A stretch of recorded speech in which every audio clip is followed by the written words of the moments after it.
Good morning and welcome to our session here. I'm George Vinton, CEO of Common Group, and it's fantastic to see some familiar faces and frankly, any faces at all that aren't stuck in a box on my laptop. We've got a fantastic panel here and an amazing backdrop for our conversation, so let's dive in. This session is about finding and funding innovation in career-connected learning. And our panelists lead some of the most innovative and equity-driven organizations in the country. And because of that, they were awarded grants through the Catalyze Challenge, which is a grant competition coupled with a research and storytelling program. Each of their organizations received awards between $50,000 and $500,000. And as innovators, they're pushing the boundaries of how we enable career navigation, identity building, skill development, engagement with learning, and ultimately agency for young people to choose a path for themselves. And so we're here today to reflect on those themes, especially how our panelists design their programs with young people and communities at the center, and with economic opportunity as the outcome. And so with that, let me introduce our fabulous panelists.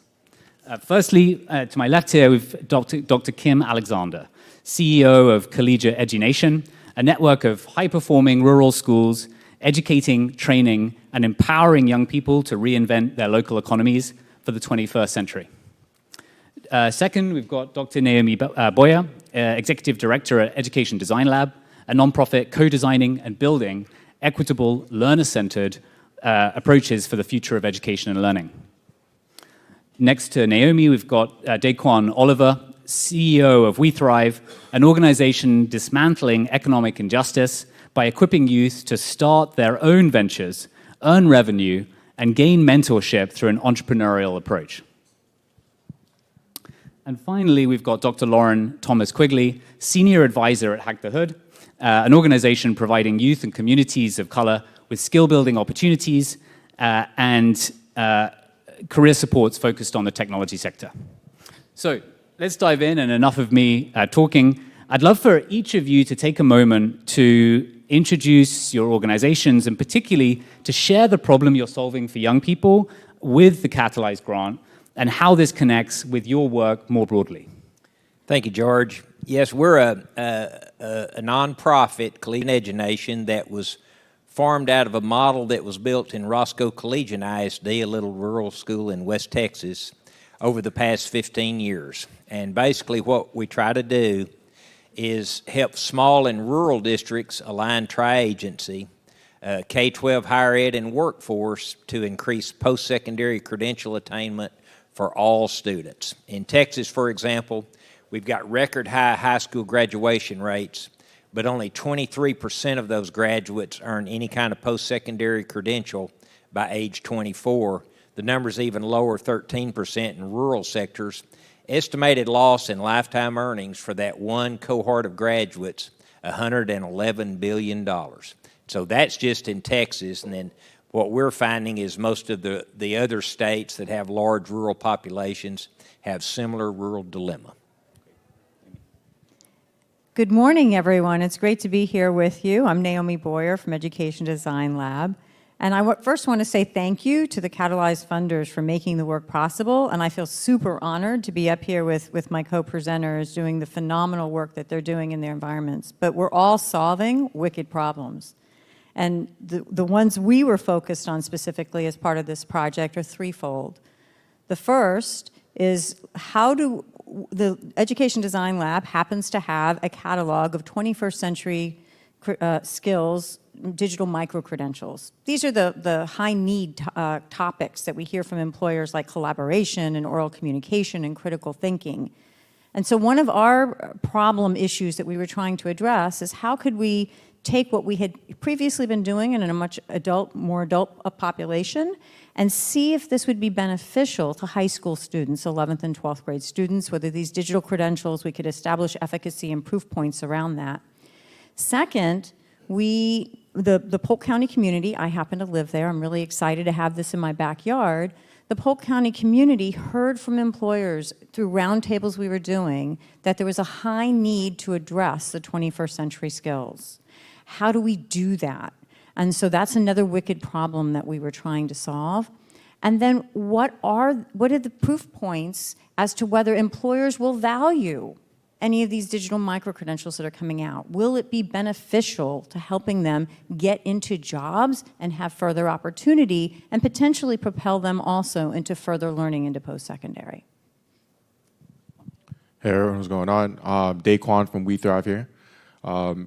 WeThrive, as mentioned just a moment ago, directly targets placing youth in ownership over their educational experience, right?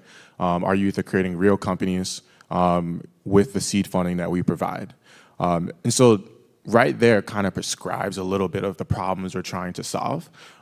We start, one, with the independent student, right? A lot of our systems are not built for them to personally own and navigate.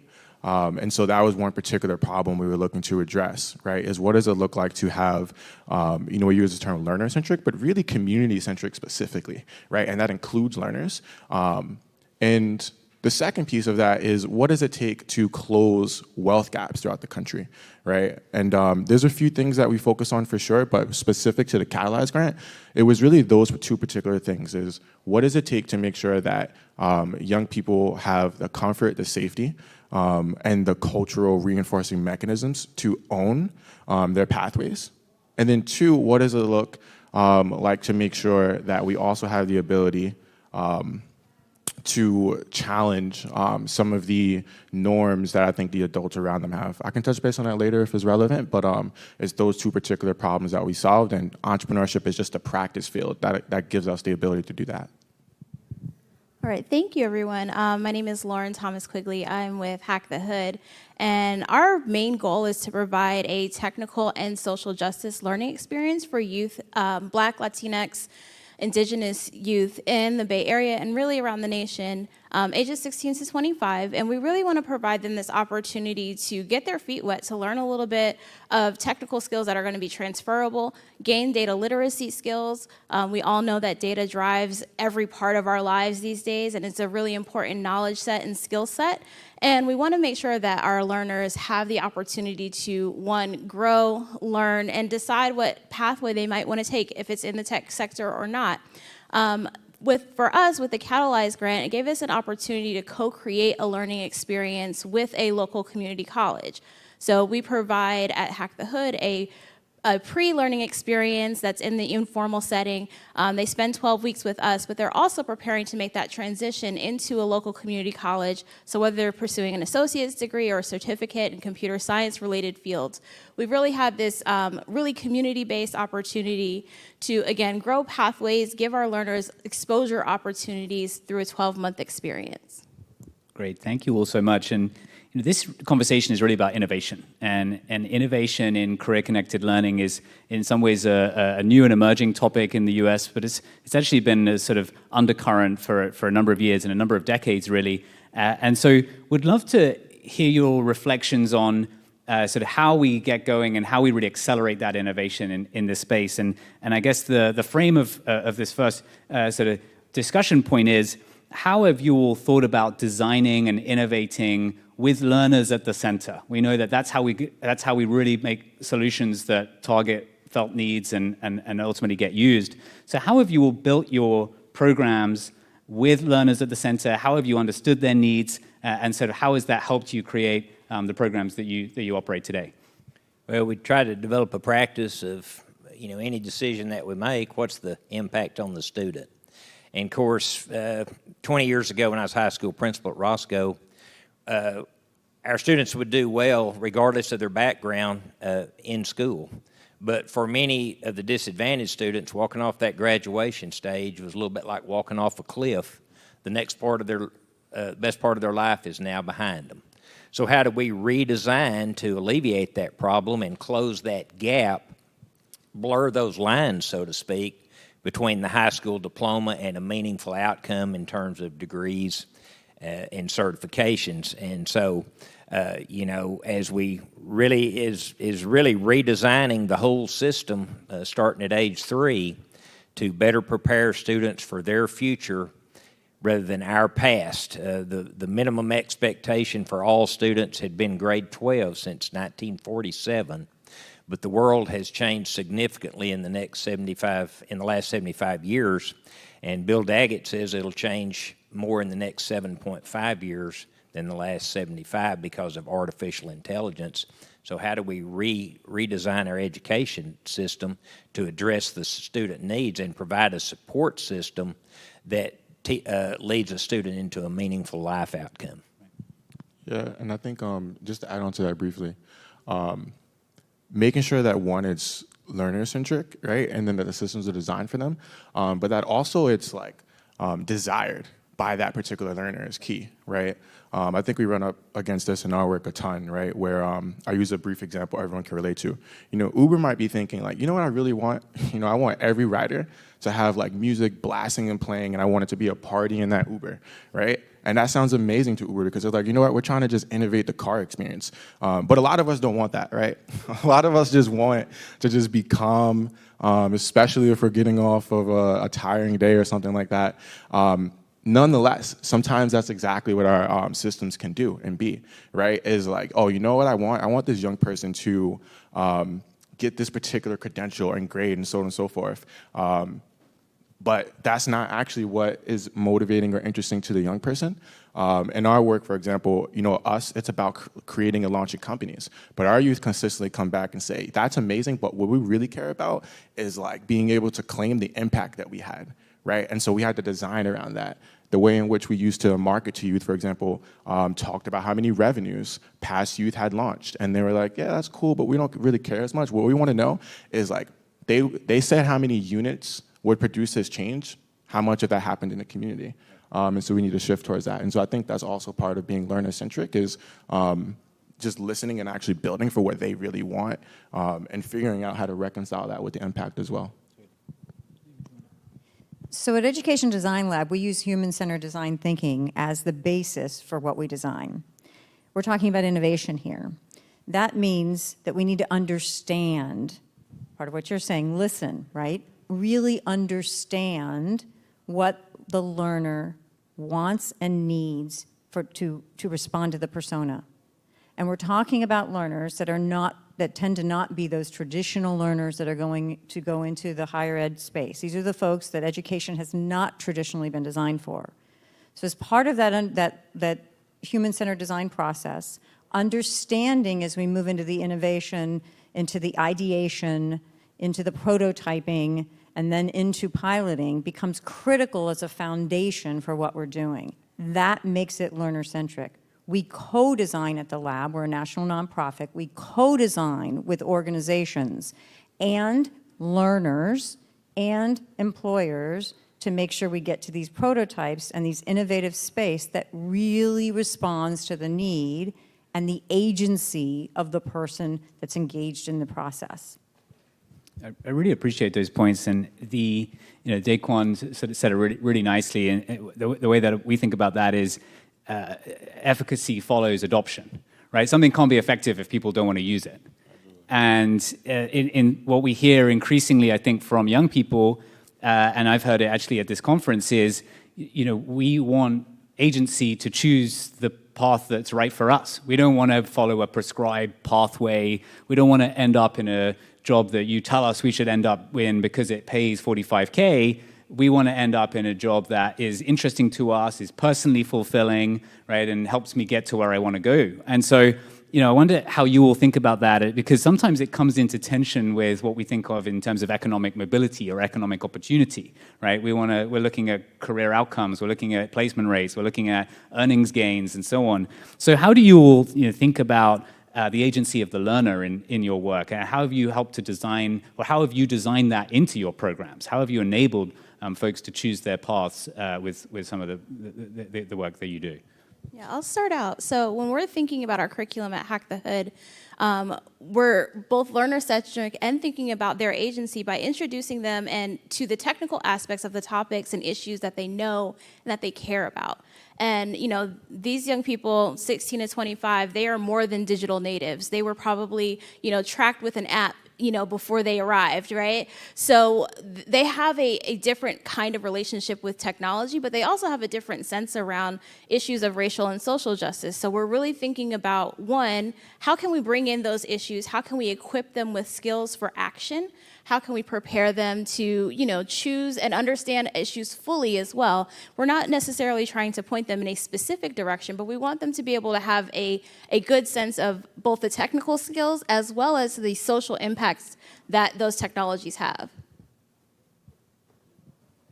Other thoughts on that, and especially in terms of helping young people to choose their own future rather than one that we prescribe for them? Does that come into your work, Daquan or Naomi or Kim? Yeah, just a little bit, just to tag on that, right? I think there's a lot of listening that's being called out right now, right? And I think that's one of the key things if we're talking about designing for agency. I already made a point a moment ago just around one way in which that shows up. I think another way in which when we think about designing for agency is just to keep in mind the cultural reinforcing mechanisms, right? It's one thing to say, you know what, you have all of the, so I'll give you an example, right? Let's say we're all in a classroom, right? I walk in, I'm teacher, I'm saying, everyone here gets to create a company, asterisk. Only the best get to create it. You know what has happened? We just lost a whole segment of students. They've already been told through so many different cultural reinforcing mechanisms that they are not good as another student, that they're not able to do this, that, and the third. And I think that's an important part of our agency is who gets equitable participation. It's not just about is the opportunity there to win the business competition and create the company. It's does the young person feel safe and supported and bought in to do it as well? We do a lot of focus on middle school years as well, and I think that's particularly relevant at that age where your habits and identity are forming. And so just extreme double tap to everything just said a moment ago, and I think the only thing I'll uplift is just does the cultural mechanisms that we have around a young person support that and the ways in which we engage it? Because otherwise we can send conflicting messages against agency. Yeah. So what's really interesting here is we have to tackle this from both sides of the equation. So we have, which my colleagues have done a great job of talking about learner agency and the importance of that, but we also need to be thinking about that economic mobility.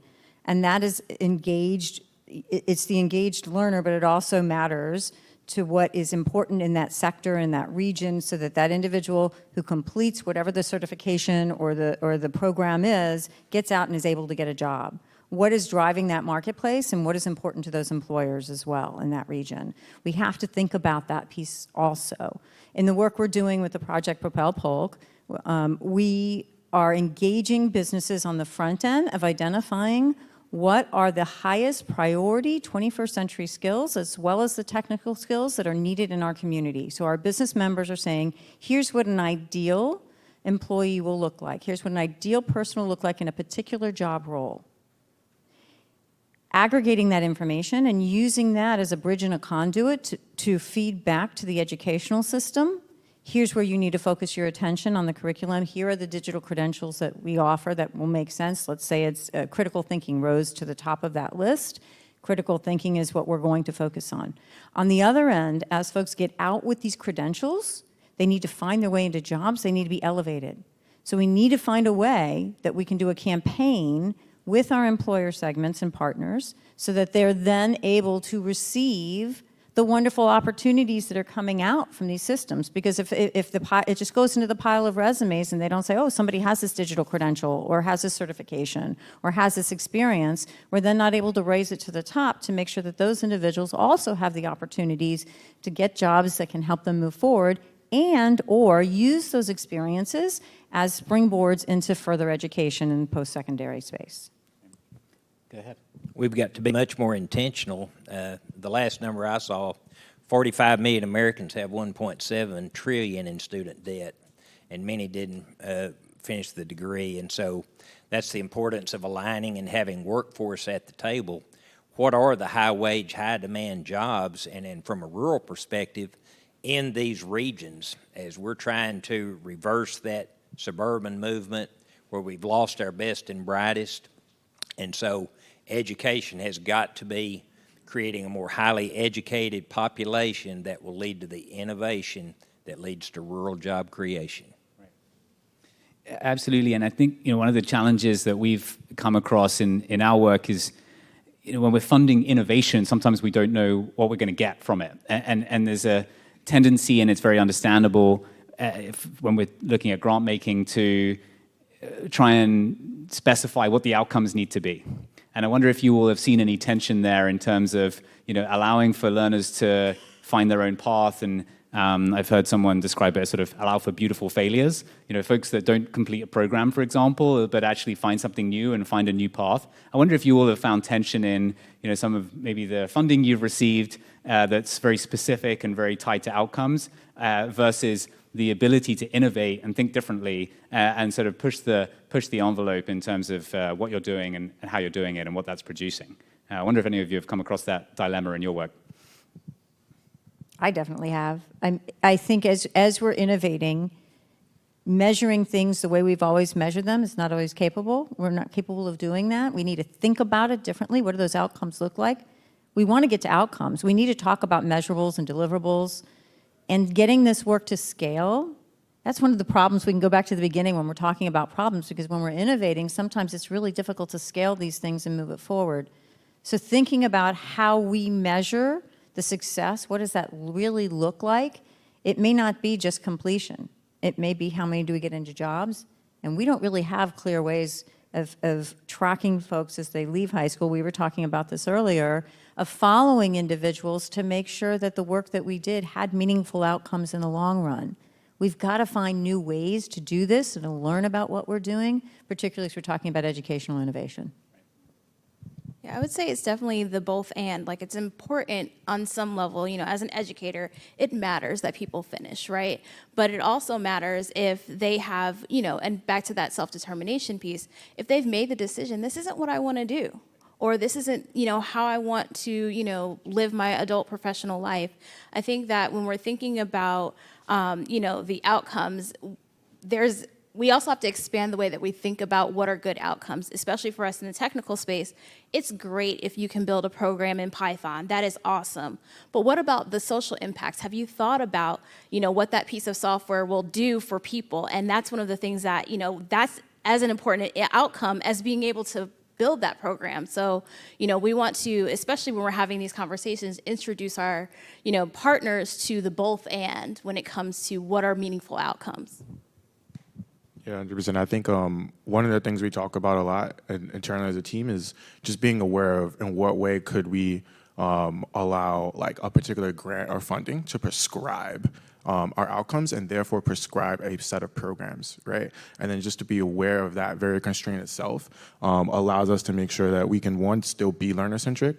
I think absence of that awareness, we've taken grants into funding where it's like, oh, you know what, we weren't learner-centric in this model, even when we did the same WeThrive program, right? We went into this particular region, we worked with an amazing partner, right, who also cared about things in their backyard, but then the ways in which that prescribed and the ways in which that grant was held don't actually allow us to be fully WeThrive, right? And I think that's one of the important things that we've learned along the way is, just the awareness of that fact allows us to just be clear in that particular piece. And so I think that's the thing when we think about with outcomes, right, is like we have very specific socioeconomic pathway outcomes, but then also to be aware of, well, when we work with a different partner, and not just only funding partners, right? I think that also holds true even for school partners versus a workforce partner as well, right? We have to just be very specific, okay, when we show up in this realm and there's a very set of specific outcomes that we're looking at for this particular youth, how do we also make sure that we still hold true to what that particular programming should be in all of the ways,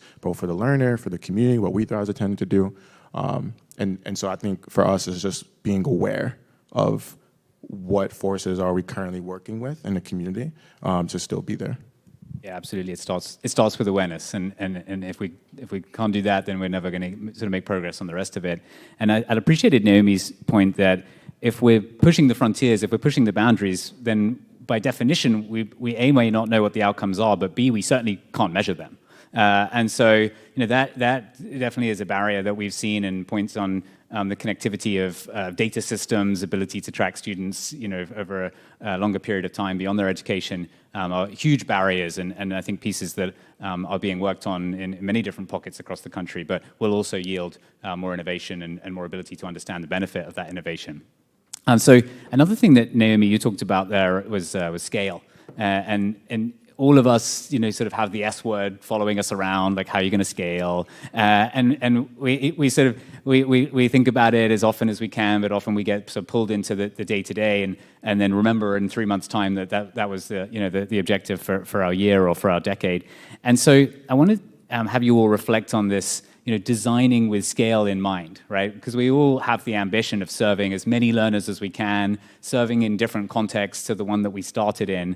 And I'd love to actually start with you, Kim, because I know that you've been thinking about how to sort of scale across Texas and then also into other states besides. Like, how are you thinking about scale? How have you designed around that sort of principle in terms of the program that you're putting together? Sure, and I want to go back a little bit to the previous question and then lead into that. Innovation is messy work, and you have to have the ability to try things and fail.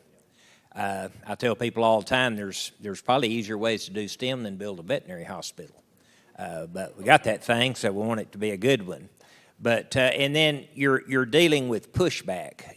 Obviously in any group, there's somebody that's going to disagree, and the pushback we've had is from that small and shrinking population. Their kids are going to be successful either because of the school or in spite of it. So why do we go to all this trouble to redesign? But as we look at what we've come up with today, and then we've got some scaling ambitions in Texas to try to build 12 models like the Roscoe model. Texas is a big state and lots of different regions. And then how do you take that concept and look at other states? We're working with West Virginia and having conversations with Tennessee and Kentucky and Arkansas and Oklahoma and New Mexico about really not reinventing the wheel, but connecting the dots by connecting rural K-12 to higher ed through the land grant infrastructure that's in every state, and then using the extension arm of higher education that links out naturally into these rural sectors. Yeah, I would say scale is a hard challenge, right? We are starting our Catalyze experience with 25 learners. That's not a big number. But one of the things that we're finding is that the way that we are intentionally investing in that group, one, will help us to, find out what's really working. So kind of back to that outcomes piece. It gives us an opportunity to find out what's going to work for these learners in this particular context, and what are the things that we can generalize with other groups. And finding the partners to scale. Scaling is also costly. It's a lot of time-intensive work to, not just run a program, but maybe run 3, 4, or 5 at the same time. So having partners that are going to be, willing to work with you is incredibly important. Another piece with scale, one of the things that we made an intentional decision about this year was to shift our program experience to an earn and learn model. It's not a whole lot of money, but it's an opportunity to really gain that reciprocal engagement from our learners, not just from a content perspective, but because they're, starting that economic, benefit experience as well. But, how do we scale those kinds of programs is a huge, huge challenge. But I think that we can't ever sacrifice the benefits to learners by just going for the big numbers. Yeah, when I think about scale, I think a lot of 2 words continue to come to mind. I'm looking at my teammate who probably gets tired of me hearing saying stuff like, all right, is that validated? Right? And so for me, it comes back down to, but what have we validated, right? Especially if we're talking about user-centric and learner-centric, it's so easy to say something like, I'm thinking about something in our onboarding flow, right? It's so easy to say, oh, in our onboarding flow, when users are signing up in the app, we want them to see X. All right, but why? Did young people say that would make them more engaged, that would be more likely that they would start the first lesson, to do so and so forth? And so I think a lot of times I think about scale, it's what have we validated, right? That young people are actually interested in, find value from, and then how do we document that so that it's systematized and kind of continue chipping away? So I think generally that's how we think about scaling, is just what can we validate and then what can we document moving forward? Great. And on the flip side of that question is sort of what are the barriers to being able to scale? And we've heard some of them, also some of the opportunities to be able to do more and better. Naomi, maybe you could comment in terms of any barriers that you've come across, and especially how you think about overcoming those as well, if you've experienced that in your career or in the current program that you're building. So at the lab, we've set a goal to reach 1 million learners by 2025, 1 million new majority learners. These are the learners that education was not traditionally designed for. This is 75% of the learners that are in our post-secondary systems. That scale, that's coming up quick. We're already in 2022. And I've heard people say through this last pandemic we've been living through, don't let a good crisis go untapped, right? We've got this opportunity, and this really has provided a new lens into the work that we're doing, because things that were said, we can't do that, and I don't care whether we're talking about K-12 education or we're talking about higher ed or we're talking about even in some employer spaces, things that we couldn't do, all of a sudden we managed to do. Virtual work that we never thought was possible is happening. Online tools have been rolled out in K-12 that we never thought would emerge. Higher ed institutions are thinking about introducing short-term credentials, stackable credentials that were only at the forefront of things. Competency-based education of what a learner knows and can do so we can elevate the skills that they have and help them be successful and use those skills as a currency to get opportunities in an equitable way have all of a sudden come to the surface. We have tremendous opportunities, and guess what? You are exactly right. It is messy, it is hard, it is pushing a boulder up the hill, and we will break just about every one of the technological systems that we're here hearing about. It will break them, and it's oh so much fun. And it's messy. For example, rolling enrollment programs are important variable for working learners. Last I checked, people don't get hired into jobs in three terms, right? Or in two semesters. That's not when it happens. It happens all year long. So why do we not approach learning in an opportunity where people can come in and come out? Our systems cannot handle that. Most systems, I know there's some of you who are pushing the limits, but most systems can't handle that. So how do we design for those things? How do we take from paper concepts, messy prototypes, into something that's really tangible, that we can then use the technology to springboard into making sure that we're designing for that learner persona and for equity. We have to do that intentionally, I believe. So really important points there, and I think the first item that you mentioned, Kim, was sort of in some ways partnership, right? Scale comes through partnership. And it's also a factor of sort of being opportunistic. And I wouldn't call the pandemic an opportunity per se, but it has become one in terms of changing mindsets and in terms of moving the field more broadly. And that's a lot of sort of how we think of the world, which is how can we ensure that there is the supports and assets and particularly capital available when those opportunities come up and when those partnerships come together, because they sort of take, sometimes they take time, and so you need that funding that's available sort of when you're ready. So and with that in mind, we've also got the sort of elephant in the room, or unfortunately the elephant not in the room, which is employers. And we've, as you think about career-connected learning, we all know how important it is to have employers at the table, both in terms of sharing their needs, sharing the skills that they're looking for, sharing the kind of profiles that they're hiring at any given time, but also, frankly, just making connections and building relationships with young people from a social capital perspective and a career identity perspective and so on. And I think if we look around the conference here, there are relatively few employers who are coming to understand the world of career-connected learning and sort of education to employment and so on. And so I would love for us, in some ways, this will be our closing thought and maybe a rallying cry. How do we get more employer involvement? Like, what do we need to do? Where do we want them to be involved? Where do we not, perhaps? And sort of, what would be the benefit of them being involved, so that maybe we can carry the torch as folks who are engaging with employers? Like, how do we bring them into the fold, and how do we make best use of their time? Well, necessity is the mother of invention, and all you have to do is look at the numbers in Texas, and you can see that what we're doing is not working. If 99% of the jobs created since 2008 require a post-secondary credential, we're at 23%.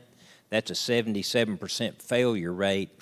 And our greatest asset is our human capital. But as you look at Texas, and it's a prime example of a lot of other states, projecting 55 million Texans by 2050. And if we fail to elevate the education trajectory and align with workforce, 40 million are going to be in poverty. Nobody wins.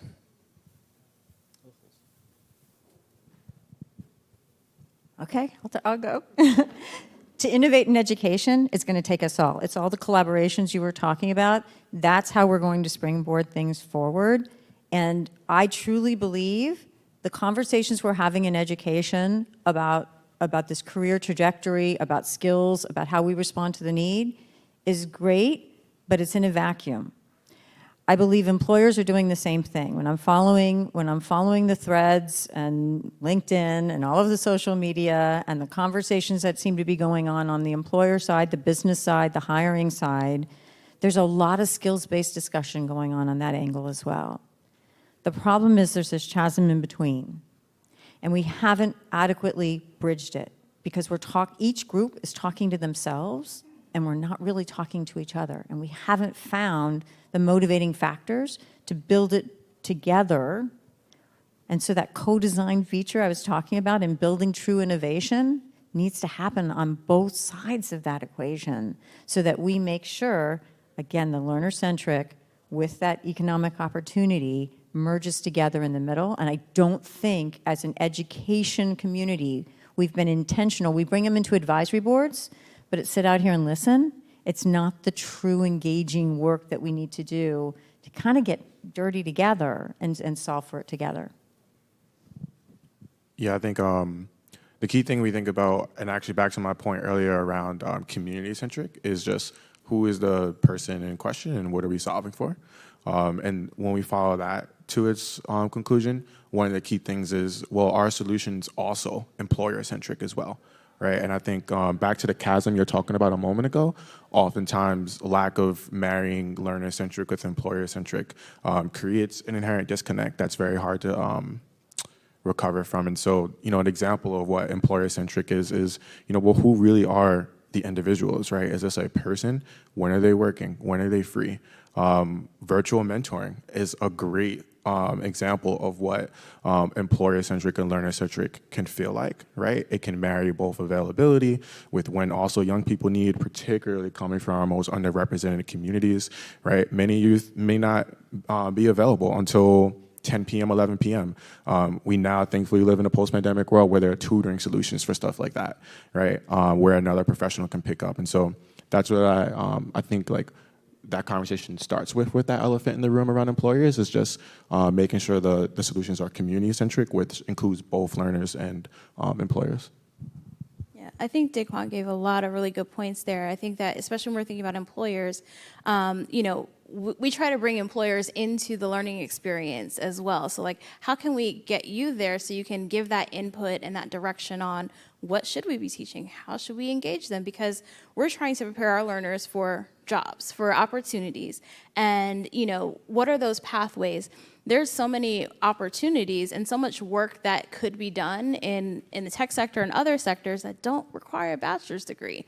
So are we willing to give learners who have evidence and artifacts of their skills, who have those credentials, who have a great GitHub, or who have that good portfolio, the opportunity to continue building their skills, whether that's through apprenticeship programs, that is, the junior kind of development path. Employers are always investing in their employees constantly throughout the career lifespan. So how can we start doing that at an earlier space without having, necessarily all the right things from the right institutions and the right resume to learn something from scratch from the beginning anyway. And one thing I really appreciate about this group, and in fact the whole Catalyze community, is the intentional focus on employers, and in some ways the adoption of vocabulary of employers. And I think that's a huge step forward in terms of, you're talking about validation, talking about the needs of the workforce system, talking about some of the sort of more detailed and technical skills, and I think that kind of moves us towards the right endpoint. But we've got a lot more work to do, and so more opportunity for innovation. And I will say, from the Catalyze perspective, that's where we're really digging in our next round of grant making, which is going to be happening over the next month or so. So just want to say a rich and insightful discussion. Thank you so much to our panelists here. Thank you for coming. Thank you for sharing your insights. Thank you all for listening. We hope that we'll be able to connect. We hope you'll stay tuned with Catalyze. There's likely to be a number of other rounds happening in the future, and we'll be striving for better career-connected outcomes and better outcomes overall for young people. Thank you very much.